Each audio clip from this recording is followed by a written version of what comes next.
All right, what's going on, everybody? Welcome back to the OneClass live stream. My name is Kevin. I'll be answering some economics questions for you today. A little bit about me. I hold both a bachelor's and a master's degree in economics. I'm an economist.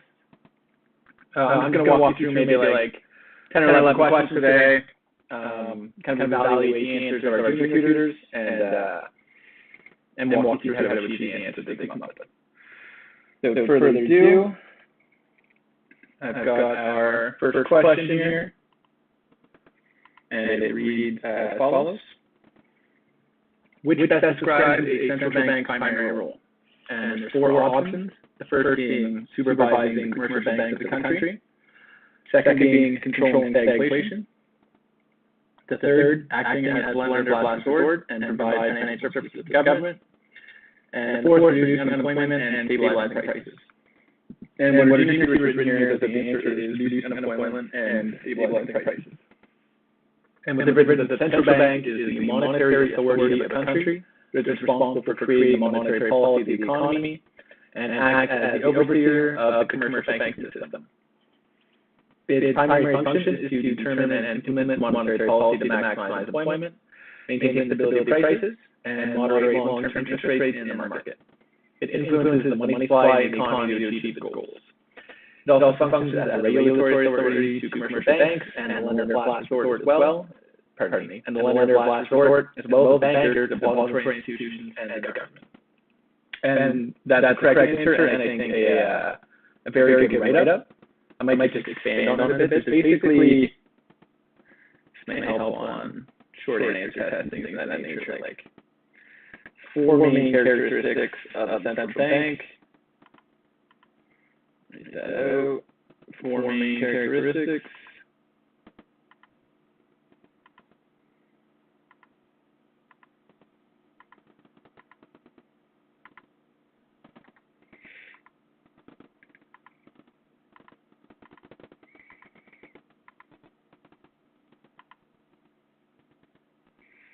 These are specific to the Bank of Canada, but pretty well all central banks function this way, to my knowledge, including the Fed in the United States.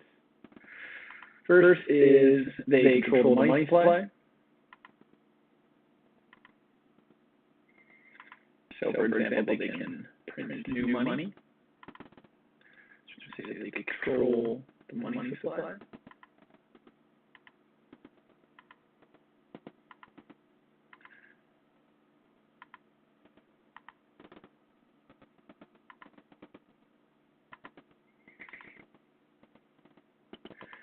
Secondly, they can influence interest rates. So, for example, you may have seen earlier today, Bank of Canada announced they would leave the overnight interest rate at 0.25%. If I'm not mistaken, they made an announcement of that nature 8 times a year. And usually the markets react accordingly. Today, I believe they said that we can expect low, near zero interest rates till at least 2023. So they influence interest rates. They issue currency.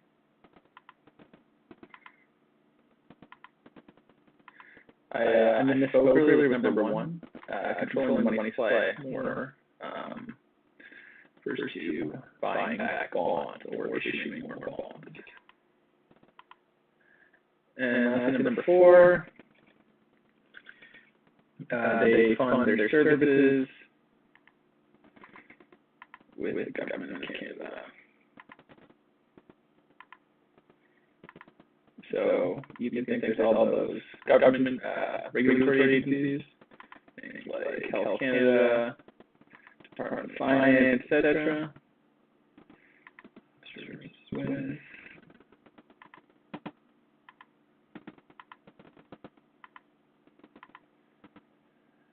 Government of Canada. And I'll give you guys a quick second here. Take a picture.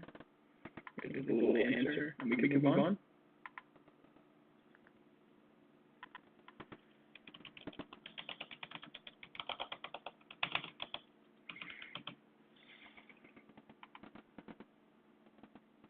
Yeah, maybe I'll just add at the top here.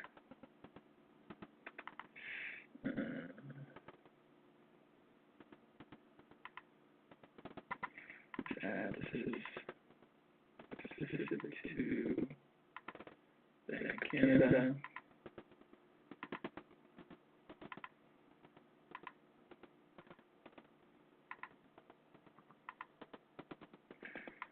I'm just adding that because I'm not sure if every nation or central bank functions this way. I would imagine there's some discrepancies. So, give you another quick second to picture that before we move on to question 2.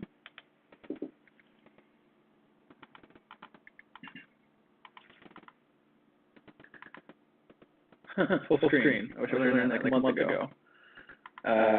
Question 2, moving forward. Question 2 reads, one of the main questions of economics involves deciding upon the method for 1, distributing goods and services, 2, pricing goods and services, 3, creating goods and services, or 4, enhancing goods and services. What our junior tutor has written here is that the answer is 3, creating goods and services. And they've written that 3 questions in economy cases are what to produce, how to produce, and for whom to produce. These questions arise due to the scarcity of resources and the need to optimally utilize them. Since human wants and needs are limited, and resources that fill them are finite in supply, we cannot produce everything we may require. Hence, the first question that arises is what to produce in an economy. More bread, more guns, more tables, more paper. The kind of classic example in this case is guns and butter. If you want to Google that, there would probably be a lot of resources surrounding the concept. Our junior tutor also writes that the second question that follows is how to produce these goods. The process of production which is most efficient and which minimizes the wastage is ideal and favored. And the second question involves deciding upon the method of producing goods and services. I'm trying to think of what I'd add to this. I think this is a very good write-up overall. I kind of brings me back to the definition of economics, which is often a multiple choice on first-year micro and macro tests. It would be my experience. And what economics is the study of how to best allocate society's scarce resources.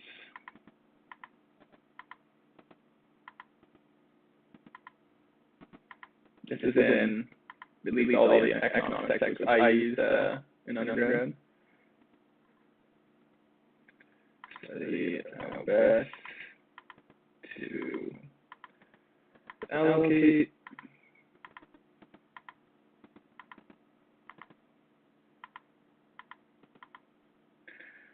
society's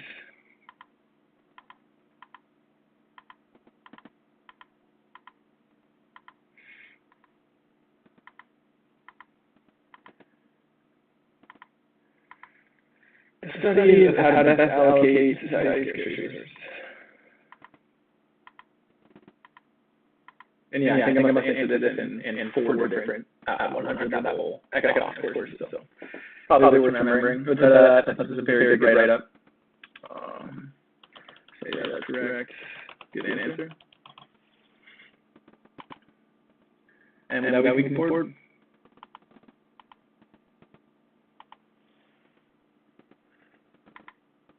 Up next is number 3. Number 3 reads, in which of the following statements of the terms demand and quantity demanded is used correctly? Potential answers are A, when the price of ice cream rose, the demand for both ice cream and ice cream toppings fell. B, when the price of ice cream rose, the quantity demanded of ice cream fell, and the demand for ice cream toppings fell. C, when the price of ice cream rose, the demand for ice cream fell, and the quantity demanded of ice cream toppings fell. Or D, none of these statements use the term correctly. What are junior tutors written in economics? Demand and quantity demanded are 2 different concepts. Demand is showing the demand curve to be good, and the quantity demanded is the quantity of that good at a particular price level. It means the quantity demanded is possible in case it's moving along the same demand curve, and the demand is possible when there's a shift in the demand curve. That sentence doesn't fully make sense. Move forward. So we can say that the option B is the correct option because ice cream toppings is complementary to ice cream where both are consumed together. So what do you want to think about when you're thinking demand and quantity demanded? going to draw just our regular supply and demand graph here. We've got supply sloping upwards and demand sloping downwards. This is our equilibrium here, where we've got down here we're going to have Q star, which is the optimal quantity, optimal, efficient, equilibrium, etc. So when we speak of demand, we're speaking of this line here. That's the demand curve. When we're speaking of quantity demanded, we're talking about a point on the demand curve. Right? So this is maybe Q1 and P1. So the only thing that can affect, so quantity demanded, I'm going to denote that with QD. When price is a movement, a change in quantity demanded is a movement along the demand curve.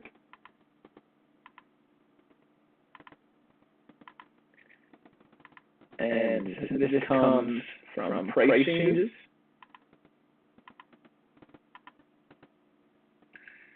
And demand as a whole. If demand changes, then there's going to be a shift in the demand curve. So quantity demanded comes from change in price. Changes in demand overall are, say, like changes in technology. When I use a little triangle here, delta, that's no change. So changes in demand happen because of like changes in technology, changes in consumer expectations, and the wealth of others that I can't remember off the top of my head. But if you want to do a quick Google search, I think there's one maybe about like 5 or 6 that are frequently listed in textbooks. And they cover kind of like the base of what causes the demand curve shift. And what's important to remember here is the only thing that causes a change in quantity demanded, which again is a movement along the demand curve. So for example, moving from this point to this point, the only thing that causes that would be a change in price. So I'll give you a second to take a picture of that if you want, and then say, good answer, that is correct.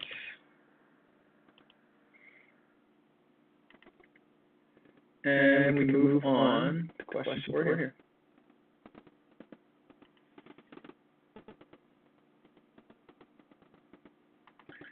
Question 4 reads, use the following national income accounting data, compute GDP, NDP, and national income. All figures are in billions. Category value compensation of employees. I'm probably just going to draw all this stuff out because it's really poorly formatted and a little bit difficult to pick out here. So I did work through this myself beforehand. So we've got, they want us to find GDP, NDP, and national income. So GDP is going to be the value of all goods and services in the economy. I'll mention a caveat with all definitions of this nature, pardon me. There is, you can dig a little deeper for a more precise definition and what exactly is included and excluded. But at a high level, GDP is the value of all goods and services in the economy.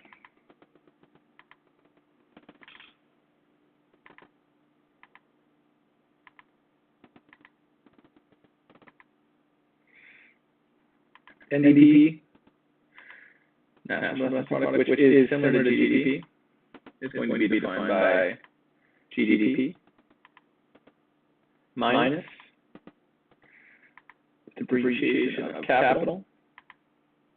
When you hear depreciation of capital, one thing I think is like easy to visualize is maybe like a 100-year-old house versus a new house. As time has gone on, the capital that the house was made of, the house's capital, has depreciated or deteriorated.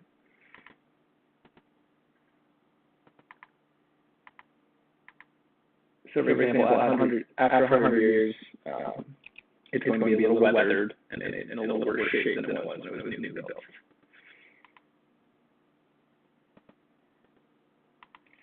Lastly, we've got national income.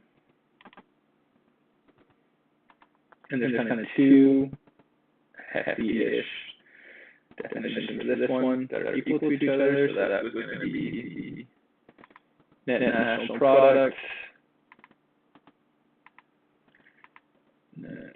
That's national product.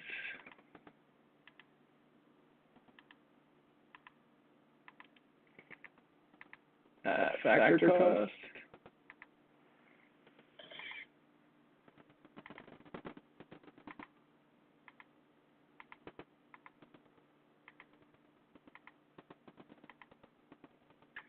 Which is going to be equal to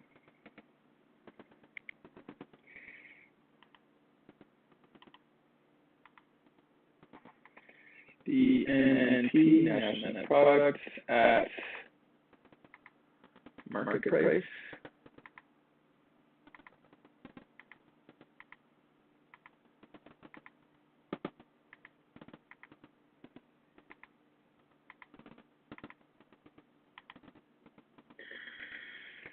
minus indirect taxes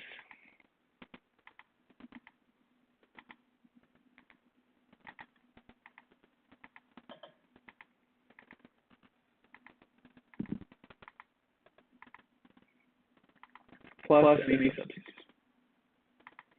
And the difference between factor cost and market price is essentially the markup. So, for example, something is made wholesale, like say a shirt, but it's made at the factory and then it's shipped to wherever you buy it from. And then the store you buy it from is going to charge more than they paid for it. And that's called the markup. So now that we've defined what exactly it is we're going to be solving,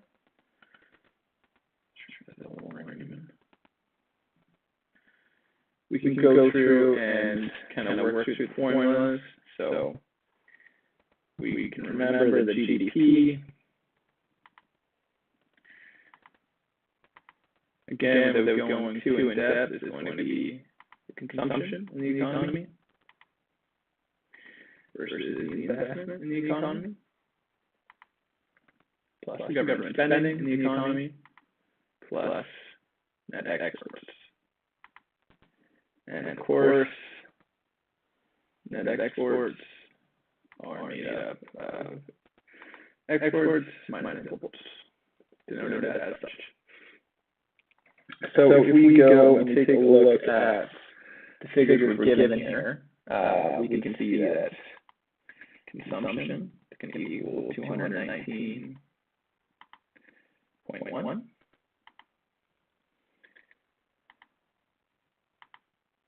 Investment is going to have two components to it. Net private domestic investment, which is 52.1. And consumption fixed capital, which is 11.8. Next, we've got government spending. If we look over, government purchases are 59.4.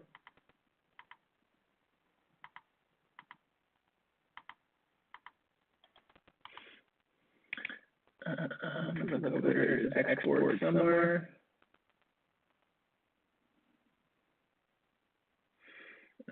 U.S. export goods and services. So.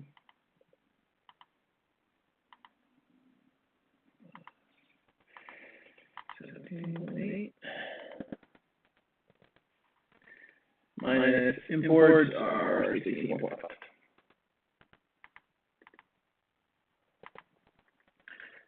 From here, we're really just summing all of this up, and what we're going to get 52 plus 11.8, I'm just going to write in, is 63.9, and then total, our GDP, is going to be $343.7 billion.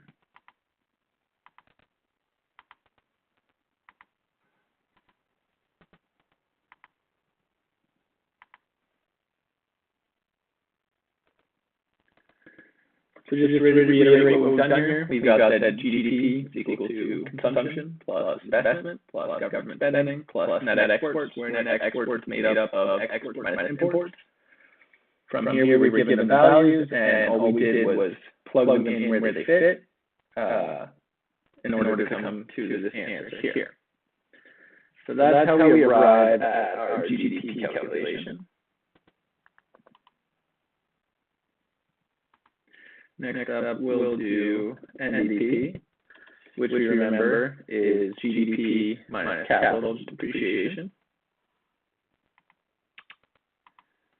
So, GDP minus capital depreciation.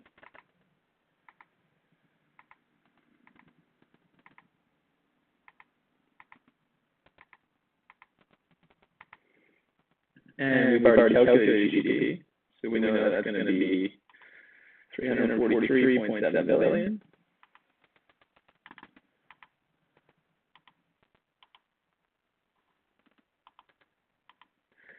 And capital depreciation in here, we've got consumption of fixed capital is equal to 11.8.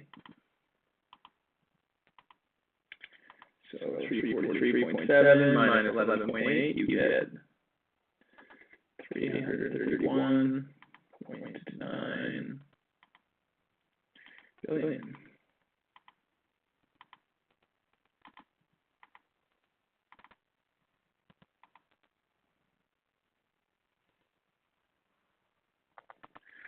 Lastly, we've got to calculate national income.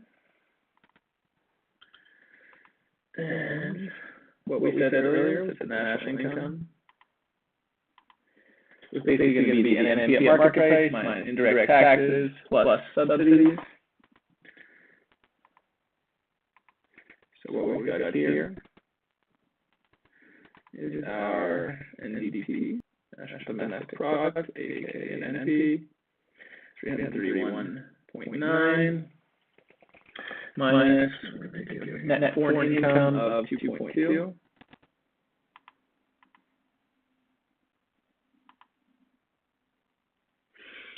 Plus taxes on production and imports of 14.4.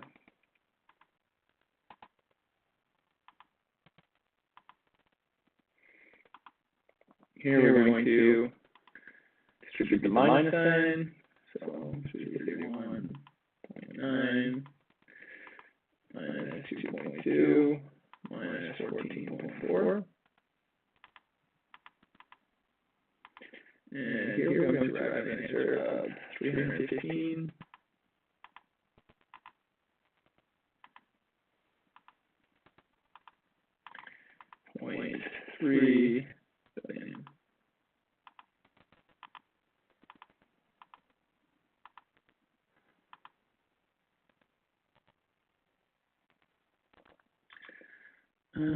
Let's just check to make sure. Tutor's answer lines up. So they've got gross domestic product is the monetary value of all the finished goods services produced in the country borders in a specific period of time. That's a perfect definition. Kind of as I said at the beginning, like they added on a little more than I did there, but the gist of it is it's the value of all goods and services in an economy. The national domestic product means GDP at factor cost minus capital depreciation. Again, the difference between factor cost and market price is going to be the markup. The national income, they say that the national product factor cost equals the NNP at market price minus indirect taxes plus subsidies. GDP equals NDP plus capital depreciation. Yes, which is the same as NDP equals GDP minus capital depreciation. GDP Okay, so GDP they get a value of 343.7 billion, which I did as well. Their NDP, they also get 331.9 billion. And finally, their national income is 315.3 billion. So I'm going to say, excellent answer, well done. You guys can have, let me size this for you. You guys can have a second. Just before I move on to the next question.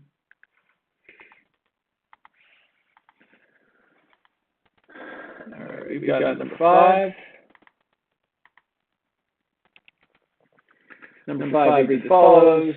A perfectly competitive market is a market that meets the conditions of 1, many buyers and sellers, all firms selling differentiated products, no barriers to new firms entering the market. 2, few buyers and sellers, all firms selling identical products, and no barriers to new firms entering the market. 3 is going to read many buyers and sellers, all firms selling identical products, and significant barriers to new firms entering the market. And 4 is going to read many buyers and sellers, all firms selling identical products, and no barriers to new firms entering the market. And what our senior tutor has written here is that the answer is many buyers and sellers, all firms selling identical products, and no barriers to new firms entering the market. That's correct. A perfectly competitive market is characterized by the existence of a large number of small sellers and buyers. Firms in the market will hold a negligible market share that has no significant relevance to the entire market supply. At the same time, they produce sell goods and or services of homogeneous nature. They can be perfectly substituted for each other. There are absolutely no barriers to entry and exit the market, and the competition among incumbent sellers is intense. Due to the identical nature of products being sold in the market, consumers find themselves at an advantageous position. They can easily switch from one supplier to another. Hence, firms become price takers, compelled to operate at price levels set by the market. And that's because if they were to change the price higher, everybody would simply go to one of the identical other retailers that would offer it at the same price everybody else is offering it. So I do have just a little more to add to perfect competition.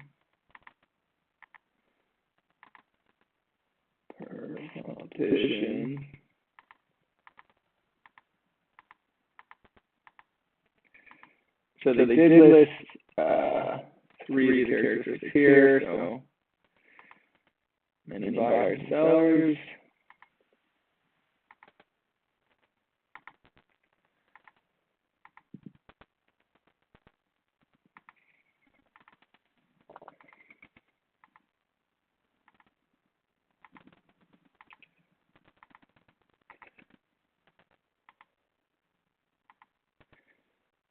Identical product, and identical is a very key word here, because this is kind of the part that separates it from monopolistic competition. So identical products.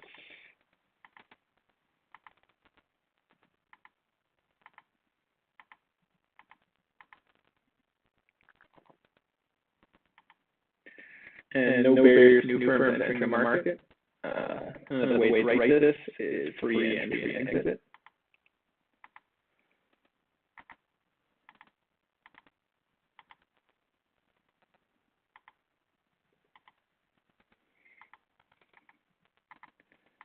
As our junior tutor touched on, another aspect is that all firms are price takers, meaning they are unable to influence price.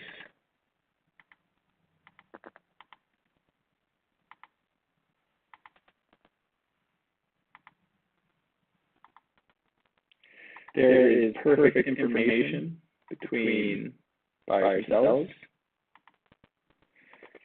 Asymmetric information, but either the buyer or seller, depending who has it, at an advantage. In perfect competition, there is perfect information. And lastly, there are no transaction costs.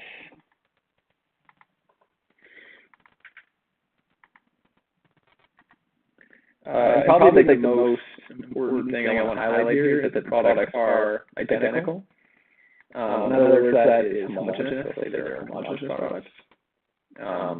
And this is because monopolistic competition is a lot like perfect competition, except there's some differentiation in the products.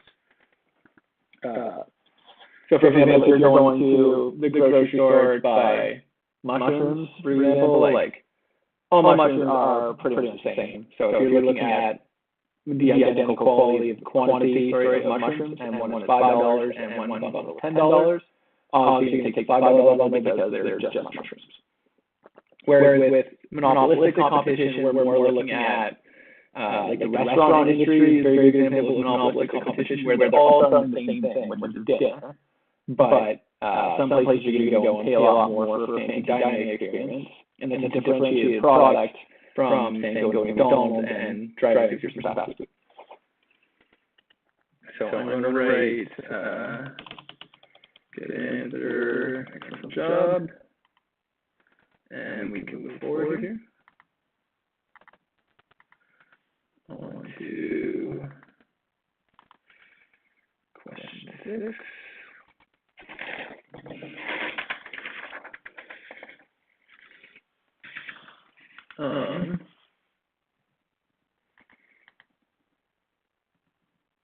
Well, this one's going to be a bunch of questions in one.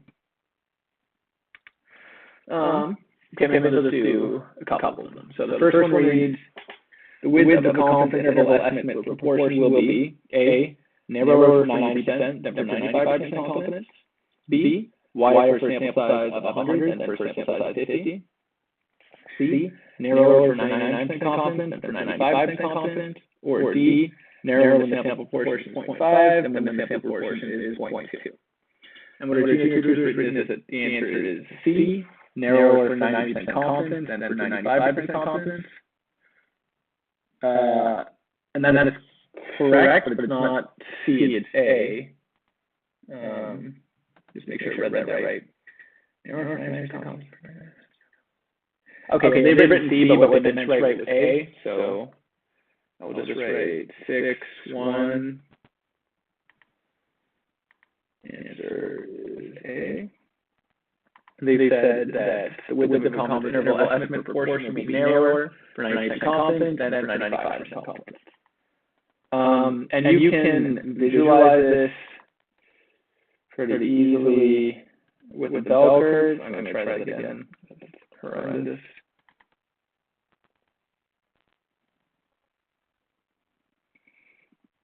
That's pretty good. So this is the center.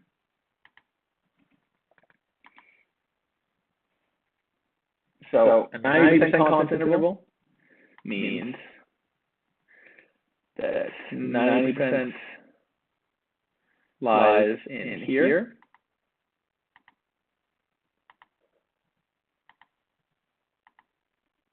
The shaded area in the middle, so I'm going to write 0.9 and 0.9.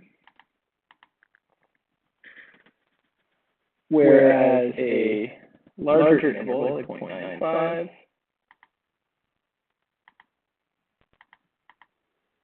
contains a larger area. So with 0.95, there's only decimal 0.025 on each end, does not fall into the interval, where with 0.9 there's 0.05 on each end that don't fall into the interval. Same for that's going to be A though. Do one more.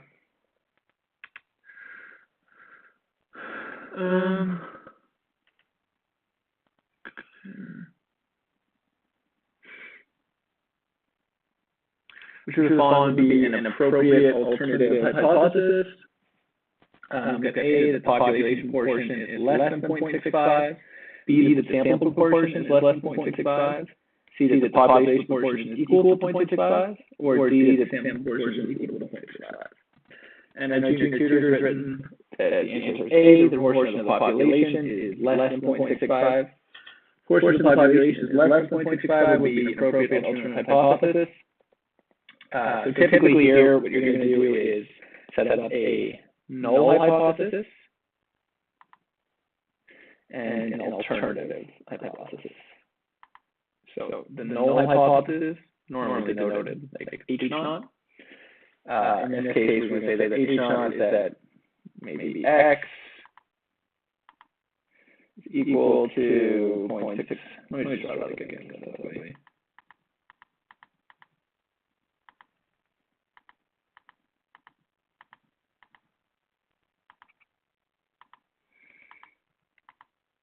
So our null hypothesis might be that H naught is equal to 0.65. And our alternative, depending on if it was one-tailed or two-tailed, if it's one-tailed, it might be that H naught, or our alternative hypothesis would be that, let's get X again. So you need to rewrite it like this. H naught and a colon, and then X being whatever variable equals to 0.65. So if it's one-sided, we would say that the alternative hypothesis might be that it's less than 0.65. And if it was two-sided, we would say just that it is not equal to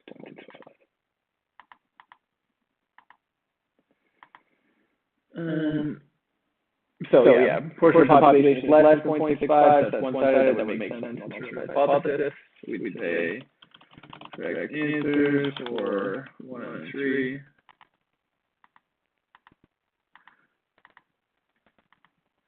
Can move on to 7, I think this is.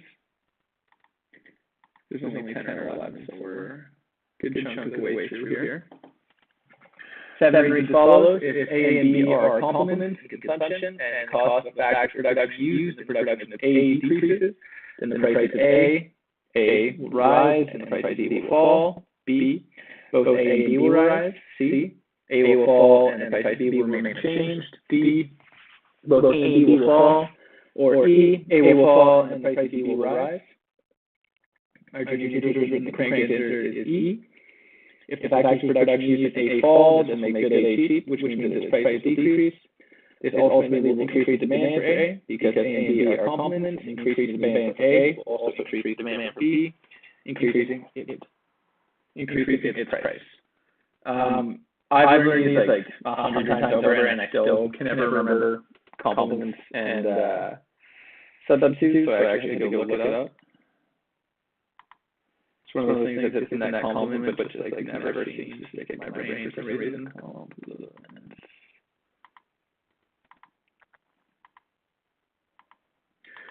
So complements are when they are consumed together. So think maybe like, what did I write? Pizza and Pepsi. Normally, if you order a pizza, there's probably a higher chance you're going to order a Pepsi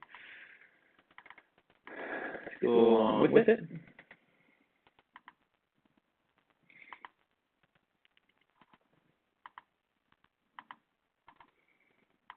This is short format. I'll say like pizza and pop. That complements. Substitutes.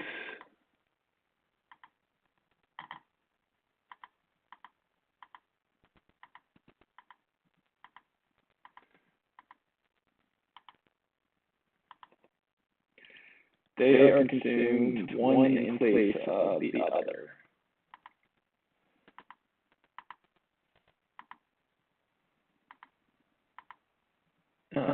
So an example of this is like I did the pizza example. So maybe you're craving pizza, but like pizza's closed. So instead you get something like Burger King.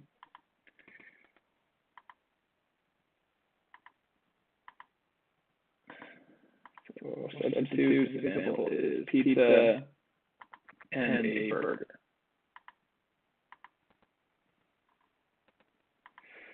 Now, that might be if you're craving fruit, you go for some raspberries, but you might get blueberries instead because they are similar in nature.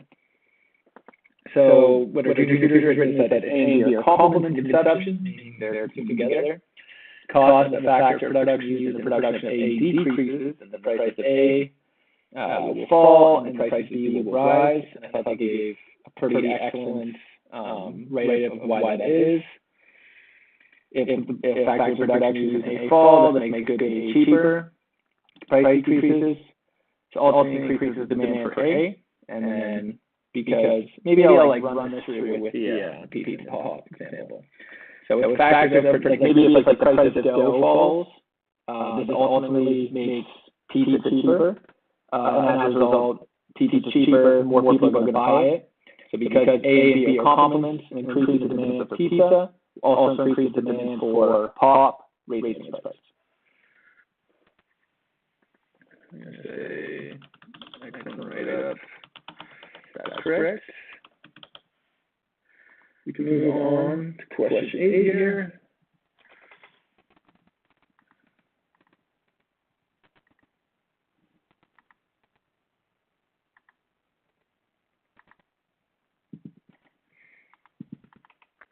And question 8 reads as follows. The logic behind the catch-up effect is that 1, workers in countries with low incomes will work more hours than workers in countries with high incomes.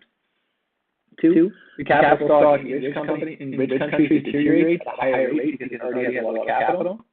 3, that new capital adds more production in a country that doesn't have much capital than a country that already has much capital. Or 4, and the above is correct. And as Janine The Tutor said, and this is correct, that the correct answer is that new capital adds more production in a country that doesn't have much capital than in a country that already has much capital. And what the catch-up effect is described by the theory of convergence, which states that the rate of growth of per capita income of poor economies will be higher than the rate of growth of per capita.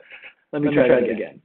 Convergence states that the rate of growth of per capita income of poor economies will be higher than the rate of growth of per capita income of rich economies, causing the two economies to eventually converge at some point in terms of per capita income.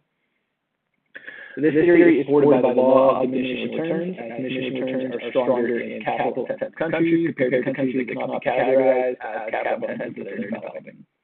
Consequently, the rate of growth in developing economies will be higher than that of developed economies. Additionally, the research and development costs of developing economies are lower, so they can mimic technology and or processes from developed economies, and ultimately all economies will converge to a global culture.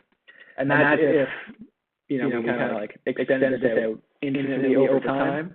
Basically, what the theory states is that eventually all countries will converge to this very high level of capital. So I can like draw example for us quickly here.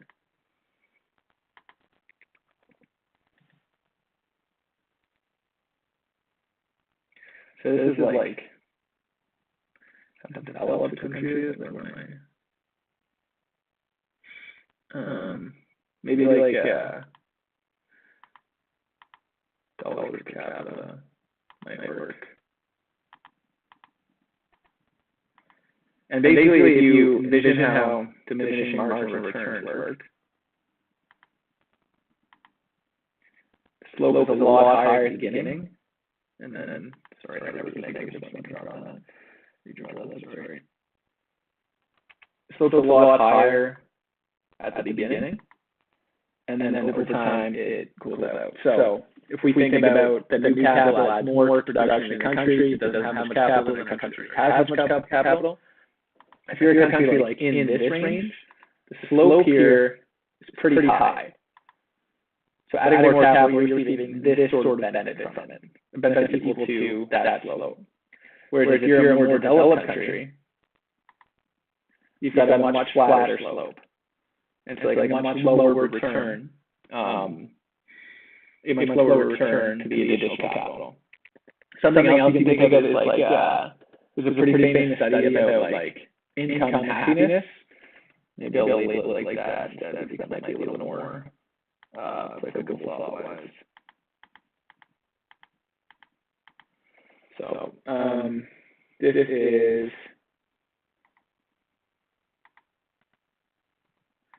happiness or utility, as economists usually call it.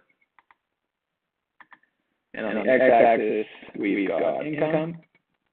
So if you picture somebody that is very well off, like doesn't have much money to their name, and they're given like $2,000, that's going to make them a lot happier because it opens up a lot of doors. There's a lot of things they can now do that they wouldn't have been able to do without $2,000. where if you're up here and you're somebody like Bill Gates or something that just sees those, and you've got billions and billions of dollars, another $2,000 to you, essentially, and zero happiness to you. So over time, the marginal returns of an extra dollar are diminishing. That's all I really have to add to that. I was going to ramble on that one, really. The X answer, that's correct. We can move forward. We got a couple more here. 20. 9, supposed to deposit $5,000 in a savings account. It's been 15 years, and your current balance is 8376784. What will the annual compound interest rate? Show your work. So this is really just one of those questions where you need to know the formula. So our formula here is that our present value is going to equal future value times 1 over 1 plus RT.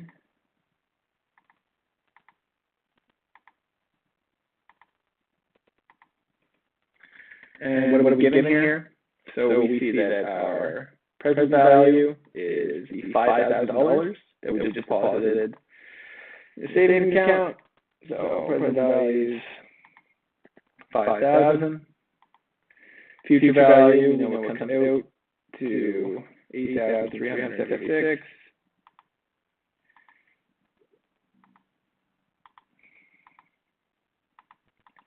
$74.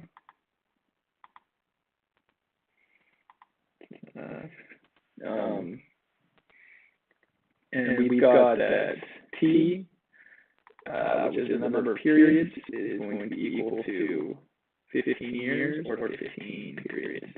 I believe some people also know this N, so maybe I'll just write that there as well. And from here, it's really just a matter of like plugging everything in. So we've got $5,000 equals 8,376.74 divided by, I just multiplied the future value times 1 to put the future value on top, and we divide that by 1 plus R to 15.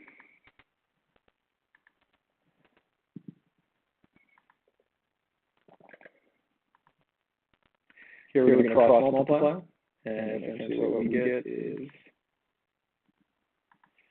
8,376.74 going to equal $5,000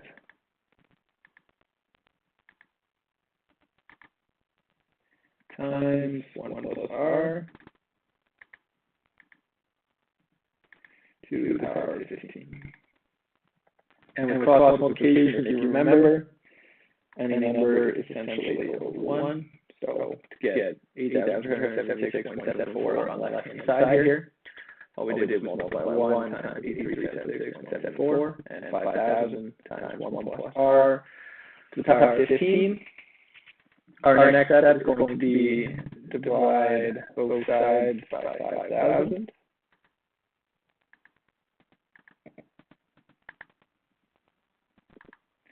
So obviously on that right-hand side, we're just left with 1 plus R to the 15. On the left-hand side, that was just earlier, comes out to 1.675.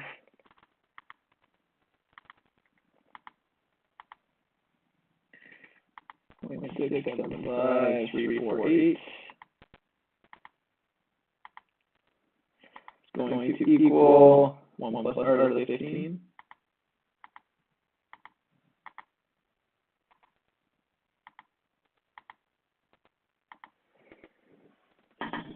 From here, we're going to take the 15 roots of both sides. So you can draw that like this. So this is 15 6, whatever in there.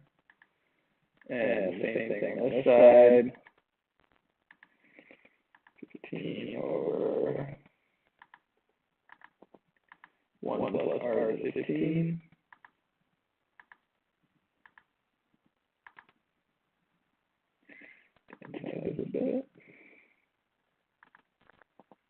And on the left-hand side, it gives us 1.035. You get 1.03495, but I'm just going to round up for simplicity.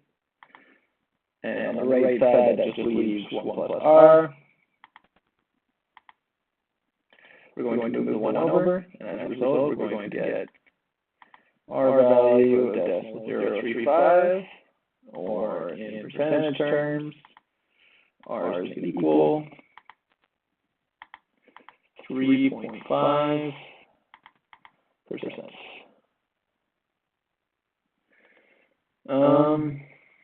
Yeah, let's see. Okay, this is good. Our Janine The Tutor also wrote how to calculate an Excel sheet. When you get to the workplace, like, probably the majority of anyone in economics work revolves around Microsoft Excel.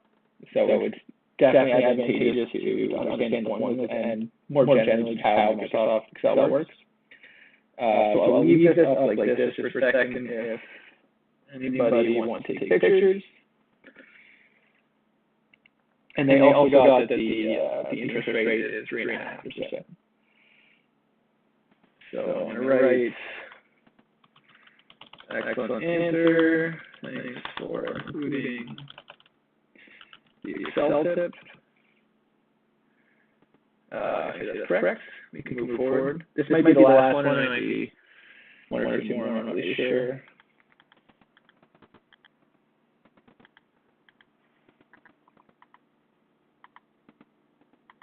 Oh, yeah. Which statement best describes the circular flow model? Possible answers are A, the model represents the movement of money and resources throughout the economy. B, the model represents the interaction between sectors. C, the model represents the flow of goods and services abroad. Or D, the model represents changing relationships between actors. And what our Janine The Tutor is written here is that in economics, the circular flow model is easy to know the flow of money throughout the economy. It is mainly showing the flow of money and resources in the economy. It's mainly going in two ways. The first from person to business, and second reverse from business to person. For instance, in the first way, people purchase goods and pay the value of that good in monetary terms. In the second way, persons work for the company and get paid their salary as per the work, and money comes to the individual. So we say the circular flow model can be best described as a model that represents movement of money and resources throughout the economy. Therefore, option A is the correct option, and that's correct. Circular flow model represents the movement of money and resources throughout the economy. I actually had to go back and look this up because I hadn't seen it in a while. You can make circular flow diagrams like very complicated. You can include things like imports and exports and coordination, etc. I'm not going to draw that one.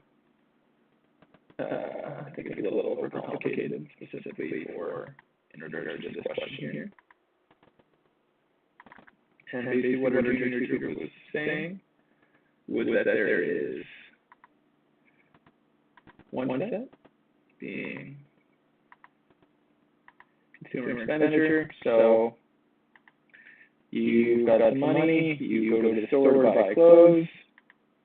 This falls under consumer expenditure.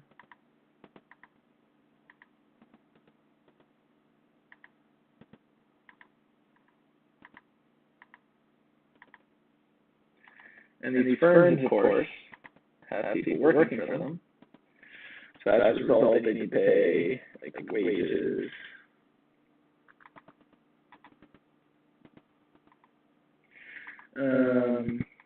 wages, rent, dividends, what I have written on my paper. Just going to write wages and rent for simplicity. No one's trying to get ugly. That's probably anyways. And then also, we've got goods and services flowing from firms and households. That's the rule of firm.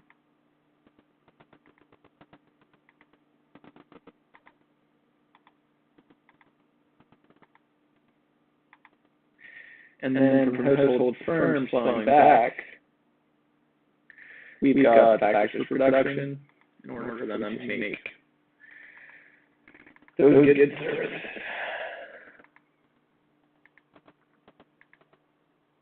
One to not make it ugly, it's still ugly. But yeah, if you want to Google circular flow model, you'll see that there are some more complex ones that more suit the question you're looking at answered. I think there's a good video on Khan Academy, if I remember correctly, from my undergrad days. But basically, what the circular flow diagram shows is how many moves from producers to households. I'm going to write that.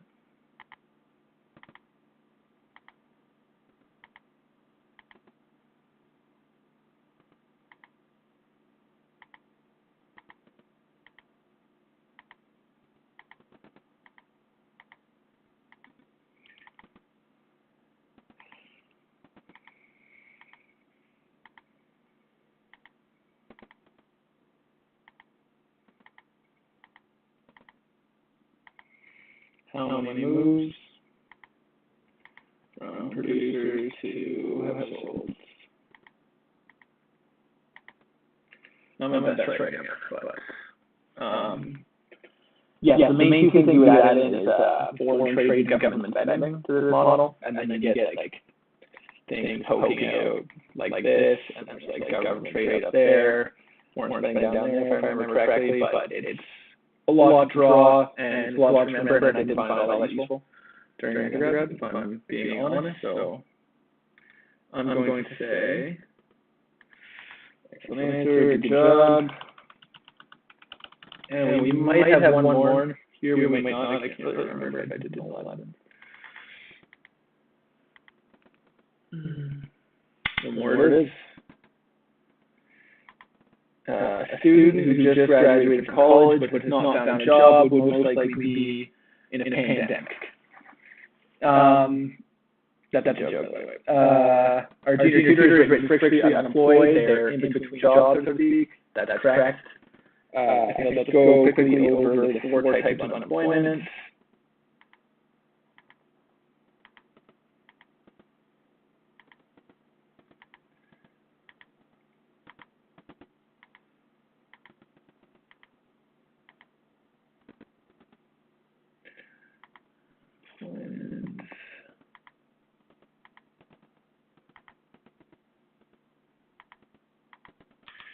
So we've got first, which is frictional. And what frictional unemployment is essentially people that are in between jobs. So for example, you move to a new city and you were working before, but you moved to this new city and now looking for work. You are frictionally unemployed. Another good example of this, as listed in the question, is a student who just graduated but has not yet found a job. There is cyclical unemployment. And cyclical unemployment is basically unemployment that moves with the booms and busts of the economy. So for example, the pandemic happens, as a result, unemployment briefly shot through the roof. That is cyclical unemployment. It's tied to the business cycle, essentially. There is structural unemployment. And structural unemployment is basically when there's a mismatch between like jobs and demographics. So for example, there may be a lot of like tech jobs open in a certain community, but if everybody trying to get these jobs is like a senior citizen with no computer skills, there's a demographic mismatch between what the company is looking for and what the unemployed in the region can offer. Lastly, there is seasonal unemployment. This is like if you're like a farmer or maybe that's like a snowplow driver. Obviously, you can only be employed during the winter as a snowplow driver because during the summer there is no snow to plow. So I'm going to say that's correct. I think that's the end of it here. It is. So this has been Kevin from OneClass. I'd like to thank you for watching. I think if you want to ask your own questions, there should be a link below the video when I finish this here. I'm trying to think what else I'm supposed to say at the end of it. You can like, share, subscribe with your friends. This is Kevin from OneClass. Thank you for watching.